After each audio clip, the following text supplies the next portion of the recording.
From the 16th to the 18th centuries, hundreds of maps depicted a vast region in Asia labeled as Tartaria or Tartar. By the mid-19th century, however, this label had largely disappeared. Where did Tartaria go, who were its inhabitants, and why did the name vanish from maps? Here is the wild journey of a word that once covered half of Asia in European atlases, then faded from history, only to explode back online as a supposed lost empire. Start with a striking example. A 1624 map titled Places of the East occurring in the Holy Scriptures, Martyrology, and other histories shows Tartaria complete with depictions of its inhabitants. It comes from Abraham Ellius, the creator of the first true modern atlas. Other respected cartographers of the era did the same. That means it was not just a random label. But it also does not prove an empire. It points to how Europeans tried to make sense of the vast lands to their east. The name Totter first applied to a group in the Mongolian plateau. After the rise of the Mongol Empire and the absorption of that group, the name became associated with the Mongols themselves. Some sources show that Mongols even called themselves Tatars early in the empire's history, though the name fell out of favor within the group after the first few decades of expansion. In Europe, however, the label stuck. One proposal is that Europeans first heard of the Tatars because people known by that name led the fight west before the main Mongol cavalry arrived.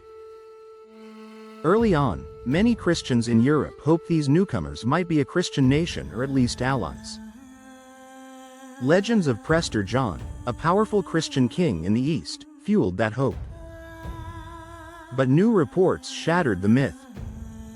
In a 1257 letter from a Hungarian bishop to the Bishop of Paris, he wrote of the Tartars that they claimed to conquer the world, that they were better archers than the Hungarians, and that their lord marked children with a burning seal on the face.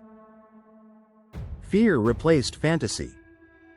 As terrifying stories spread, the label itself shifted.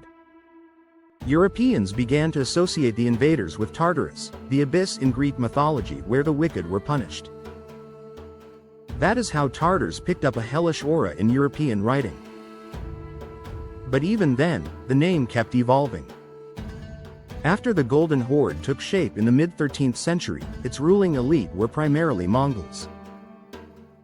The people they governed were ethnically diverse, including many Turkish-speaking communities.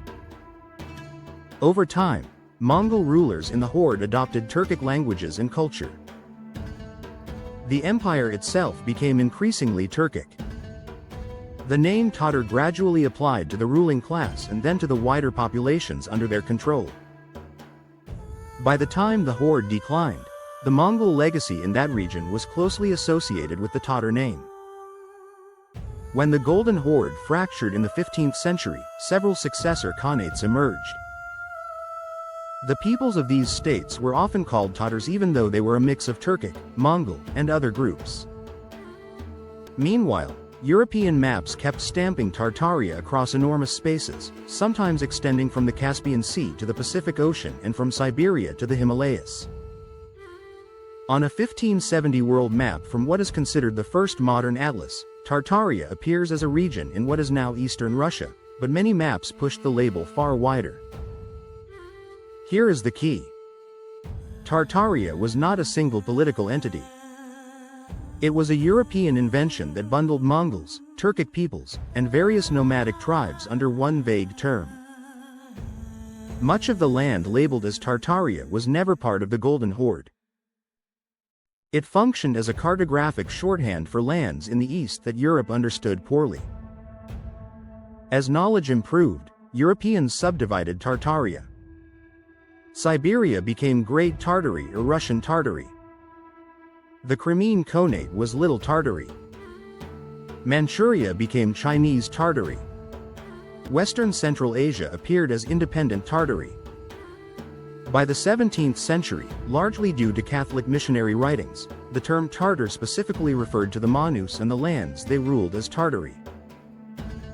As exploration expanded, especially with the Russian Empire's conquest of Siberia and Central Asia, the old label faded. More precise place names replaced it. Even so, Totter as a people did not vanish. After the fall of the Golden Horde, Russians and Europeans used the name for the peoples of its successor states who underwent ethnogenesis between the 13th and 17th centuries. Today, groups like the Volga Tatars and the Crimean Tatars, along with several other Turkic-speaking ethnic communities, trace part of their heritage to the Golden Horde. They are not a single unified group. They maintain distinct identities, languages, and cultural traditions in their regions. According to a Russian census, Tatars make up approximately 3.8% of the population, around 5.3 million people, making them the largest ethnic group within Russia after ethnic Russians. Many are concentrated in the Republic of Tostan in the Volga Federal District, where most are Volga Tatars. That is the conventional story. Now comes the conspiracy. In recent years, a growing theory claims Tartaria was not just a geographic label but the center of an advanced, technologically sophisticated global civilization that was erased from history. Proponents argue that governments and mainstream historians covered it up. They point to grand buildings and monuments around the world as proof. They say Tartaria was destroyed by a massive mud flood or deliberately wiped out in the 19th and early 20th centuries. The remains, they argue, were buried or repurposed. Where did this idea come from?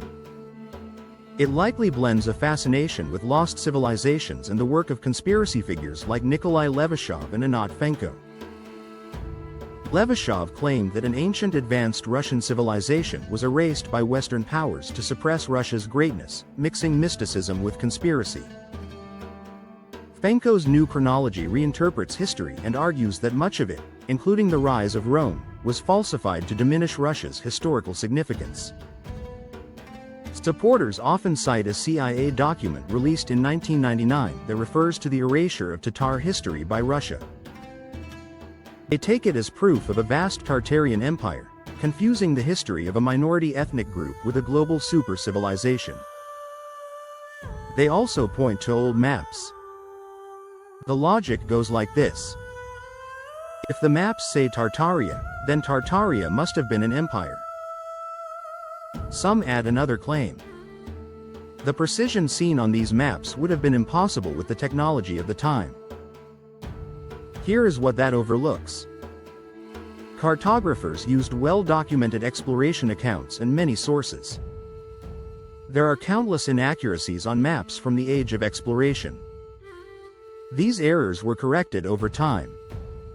Some maps even contradicted each other while being produced in the same period. One famous example on many early maps is the island of California, a mistake that persisted for years. And there is a contradiction at the heart of the theory. If millions or even billions of records of a global Tartarian civilization were destroyed, how do thousands of maps survive to tell the tale? The truth is more compelling than a cover-up. Maps are not just artifacts.